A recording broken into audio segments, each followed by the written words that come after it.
everyone. Kevin the Crowd, Gerard Heron, Fantasy Football, Jibber Jabber, Week 13. It is now Week 1 of the playoffs. Gerard, how many teams of yours are in the playoffs? 2 in the playoffs, 2 out of the playoffs. Yeah, me too. I got super duper lucky, and I snuck out a bye, believe it or not, because Dalvin Cook got hurt. I was up by 0.6 of a point, and he got knocked out for the game, and I snuck in. I actually got the bye. And then I lost by because I sat Kenny Galladay. So one bye, one playing this week. So this is the year I fell out of love with Saquon Barkley, Juju Smith-Schuster, and Andy Reid running backs. I hear you on the Andy Reid stuff. Yeah, I think Barkley's going to bounce back, though, for sure next year. I think just as soon as they fire Pat Shurmur and we have a coach in hand that actually, gets a Ferrari out of second gear, he'll be huge. Yeah. Listen, had a good week last week, 4-2 with the bets last week. Well, let's get to the picks. My first cold cash pick quarterback, Kirk Cousins, $6,700. You can always count on celebrity blowhards who hate capitalism like Mark Ruffalo, and you can always count on Kirk Cousins for a 1 p.m. home game. Kirk Cousins is like Bruce Banner in prime time, but the pure Incredible Hulk at 1 p.m. He scored 37 against Detroit earlier this year and has had at least 21 points for a month straight. And his favorite honky receiver, Adam Thielen, is back as well. Kirk Cousins, $6,700. I love him this week. Carson Wentz going up against the worst secondary the New York Giants have ever put out. Carson Wentz, who, by the way, has had not 1, not 2, not 3, not 4, but 5 touchdown passes dropped so far this year. If those touchdown passes are caught, even by that anemic offense, he's still a top 5 quarterback. Did you know that? I knew they had a lot of drop C's problem over there in Philly. That's a lot. And you're right. That's going to be a hot knife through butter game on Monday night. That is for sure. Cold cash running back, my favorite guy. I've been leaning on this guy all year. Back with him again, Austin Eckler. The Jacksonville defense is slower than a CGI'd Robert De Niro fighting a guy in the movie The Irishman. 7 touchdowns, 7 allowed in 4 games to running backs who score an average of 11 PPR. And Eckler is the embodiment of Mr. Consistency. 94 touchdowns in 10 out of 12 games. 2 touchdowns by Peyton Barber of all people last week against the Jacksonville defense. That's all you need to know. Austin Eckler, $6,300. Derrick Henry going up against Oakland. Love Derrick Henry this year. Even when the crowd was down on him, I told you to ride the big back. He has the most yards after contact this year. He's going up against a defensive front that doesn't want to stop the run. I love Derrick Henry against this defense. Yeah, that's one guy I've eaten crow on for sure this year. I think he's, 2nd or 3rd in rushing yards for the year. I know Nick Chubb leads it. Yeah, and he's been killing it in the AFC, especially. Not just you, Vrabel's eating some crow too because he had the split carries with Deion Lewis last year. Oh, I'd rather have Deion Warwick.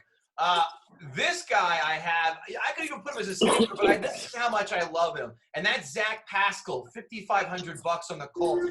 An absolute steal that you get to abuse the worst pass defense in the NFL.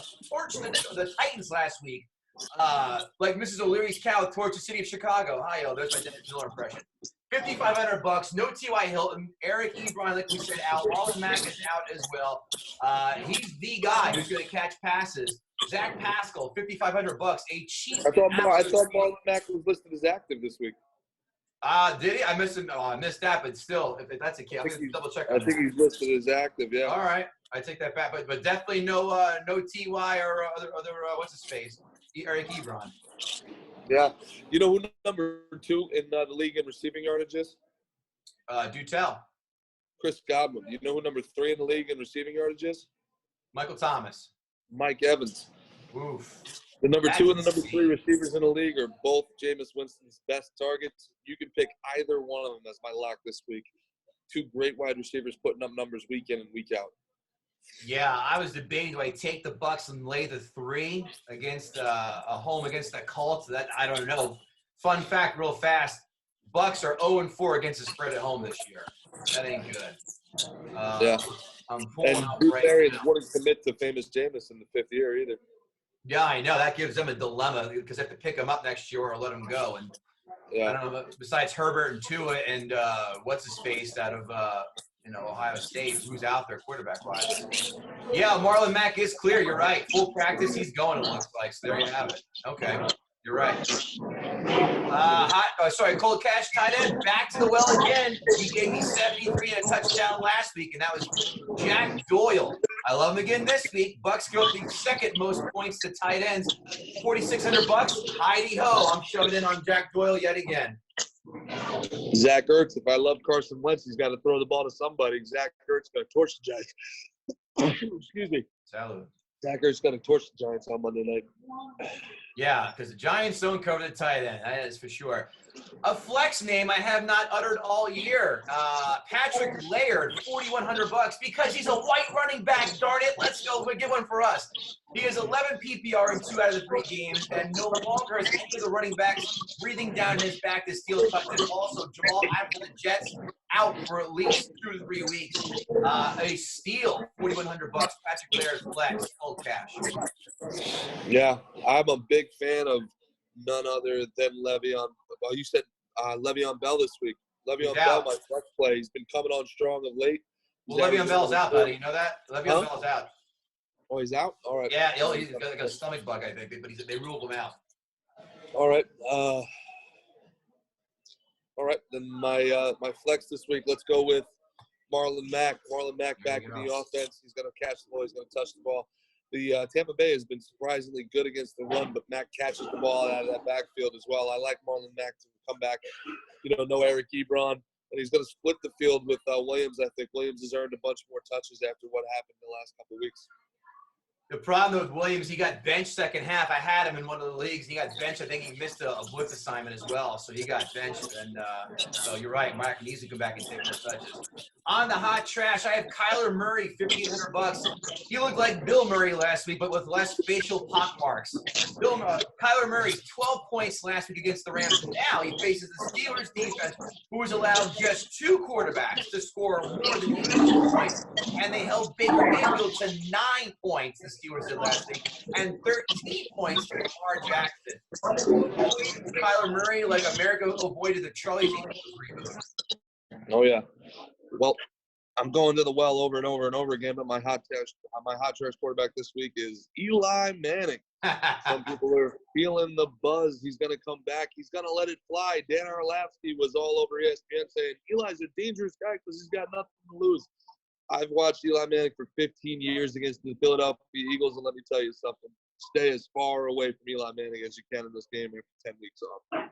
That is one of the annual Eli meltdown games of each year. That or the Vikings. Those two are absolutely, yeah. I get it. People are desperate. There's not a lot of quarterbacks out there. I got absolutely killed by Nick Foles last week. I would have got into a 3rd playoff league last week.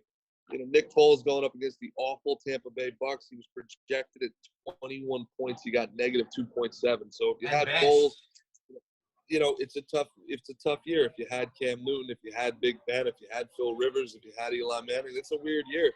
But don't think you're gonna outsmart everybody. Pick up Eli Manning here, and you're gonna win your first round of the playoffs.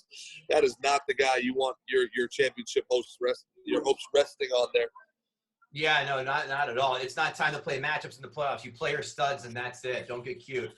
Hot trash running back, $5,200, Kenyon Drake. He has not scored a touchdown since week 9. And if you're political, that's since Kamala Harris was in the race last. He faces the Pittsburgh defense, who hasn't allowed a running back to score on the ground since week 5. And if you're political, that's the last time Bill de Blasio was in the race. Kenyon Drake, avoid Kenyon Drake. Take everything that you just said and apply it to David Johnson, who has seemingly lost his job to Kenyon Drake. David Johnson's average draft this year, Kevin, what was it? What was his average draft position in ESPN draft? I'm going to take a stab and say around 10 or 11. 10, I'll say. 6? His average draft position was 6. Ouch. And if you have David Johnson and you somehow squeaked into the playoffs, you got to sit him in week 1. Oh, my God. Yeah, he hasn't seen the light of day at all. This next guy on my list, another one I've never put on a list in a long, long time, and it hurts me to do it, but Tyler Lockett, $7,100.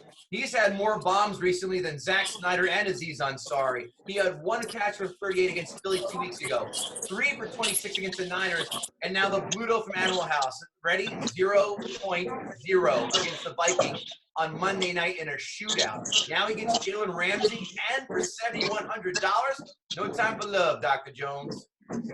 Juju sucks Musher. That dude right there is another guy that absolutely, completely, and totally blew his load last year, huh?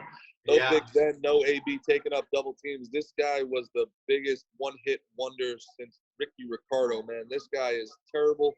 And you keep waiting. This is the week. This is the week. Now I'm hearing people on Facebook talking about, well, the problem was, the rookie quarterback. But now Hodges is in. He's going to feed him. You have to sit Juju Smith-Schuster. Stop trying to talk yourself into this. You're not going to come up with anything here. He's not going to do anything against Patrick Peterson. He can't find the ground fast enough. He hasn't broken a tackle since the Obama administration. Leave him. And you should even release him. Even get rid of him. Get that stink off your roster. Yeah, I sat in the last 2 weeks of the Comics League when I was in the race. He was that bad. Here's yet another name that has never appeared on a hot trash list all year, and that's Mark Andrews, $5,600. Bills have allowed the second fewest points to tight ends. They have shut down Evan Ingram, Zach Ertz, and I'm not taking that. The Bills Mafia people, by the way, make the Charlottesville March look like child's play. I do not like Mark Andrews in Buffalo this week at all. No, thank you. Interesting. I don't know, man. Mark Andrews puts up numbers, and that offense puts up numbers against everybody else. But not against the Bills' defense, and they cover the tight end so well. So maybe next week, but definitely not this week. We'll see. I don't like Jimmy Graham this week either, but I think that Green Bay is running on empty a little bit, even though they beat the hell out of the Giants last week. They seem to, they're 9-2, so it's hard for me to say this, but they're like the least impressive 9-2 team, especially with Aaron Rodgers at quarterback. Jimmy Graham's good for 2 or 3 catches a week. He had a big game against the Giants, but I just think that's because the Giants are horrible. I wouldn't try to lean on Jimmy Graham this week either. All right. Trash flex. Ronald Jones, $4,400, failed to pick up a blitz and also got benched for the game. Trusting our Ronald Jones every week is like trusting a deadbeat dad to actually show up on Christmas and have something else as a present besides a Hess truck.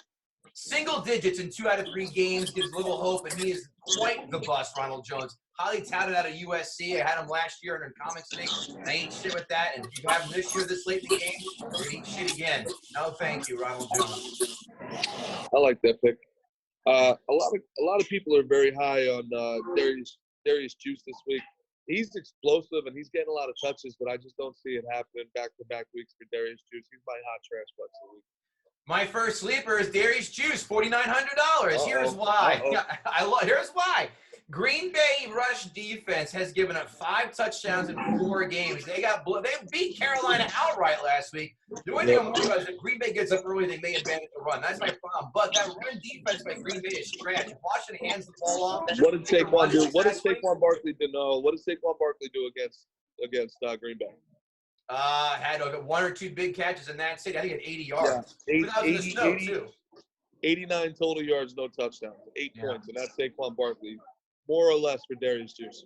Right. All right. That's sleeper number 1 for me. What do you have sleeper number 1? My sleeper number 1 is Kareem Hunt. Kareem Hunt has been stealing touches from Nick Chubb, and he's been more explosive out of the backfield.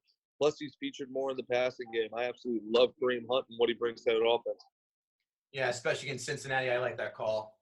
Number 2, Benny Snell, $6,100. Gave him to you last week, and he gave you 12 points. Not a bad call for a sleeper. It looks like no Connor again this week against the piss-poor Arizona defense. Even Todd Gurley ran that arthritic knee right through the Cards defense, who allowed running backs to score in 3 straight. Benny Snell, $6,100.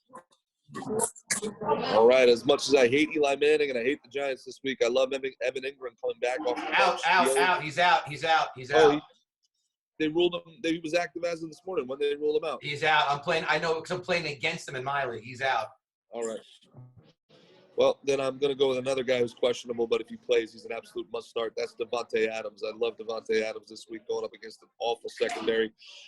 with the Washington Redskins. Devontae Adams is a deep threat. He's going to be going up against Josh Norman, who can't cover a pillow if he was the case anymore. I love Devontae Adams this week against the Redskins. Yeah, it's Evan Ingram's foot. He's out for sure. Third one, the stinky beard himself, Ryan Fitzpatrick, $6,000, going to have a field day against the Jets. He scored 26 or more in 3 out of 5, and 29 he put up against the Jets just a few weeks ago. That's a plug-and-play quarterback you need if you are in the playoffs. You do need someone like you have like we talked about before, if you have an Eli Manning or a situation or Ryan Fitzpatrick, go with the beard. He's going to tune the Jets up with that. Absolutely. I like that pick a lot. Also in that same game, I like Jamison Crowder going up against a pretty bad, pretty young secondary. Jamison Crowder's been getting a lot of looks, a lot of touches. He's been over 8 touches a game, 8 targets a game from Sam Darnold. He had a bad week last week, but he had a big play that was called back. He also had a bad drop in the red zone. I like Jamison Crowder this week going up against Miami. I can see that as well. I like that call. Let's talk some free money.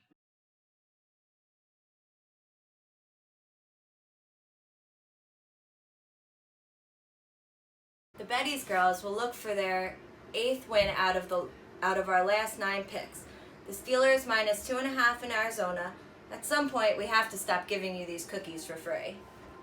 I got a lot. I tell you what, this one I think is going to intrigue you the most. I have a teaser. Surprise. First half of the teaser is good teaser. I'm taking the Washington Redskins and taking them up to plus 19. And why? Washington 4-2 against the spread of late. They've won their last 2 in a row against the NFC North, 6-2 of late. Green Bay, 3-6 against the spread in December. The second half of that teaser, taking the Lions to plus 18.5. Why? Vikings 0-3 as a double-digit favorite. I am getting more than 3 scores technically of cushion points, and either one of those defenses that they're playing against can't get back. The Vikings defense. All right, I like it. I like it just because of the numbers and the odds, but Jeff Driscoll scares me there. He's out. It's that rookie from the last week, the kid, the unsigned free agent. I forgot his name already. What was it? Sorry. Yeah. Well, my first one is I'm riding the Ryan Tannehill train. The hot hand is 6-1 as a starter. I'm taking Ryan Tannehill and giving the points against Oakland. Are you really? I actually, how much you going to wager? That guy's that second pick, as one of them I have. I like the Oakland Raiders plus 3 at home. 4-3 straight up and 3-2 against the spread of home. And Oakland as a dog, 6 out of 7 winners as a home dog, and winning 5 out of those 6 outright. Care to make a wager? No, I don't.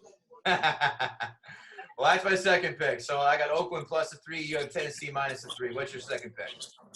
My second pick is taken, although it depends. This depends. But right now, at last I checked, it was 10.5, and I'm still taking it. I'm taking Philly 10.5 over the Giants.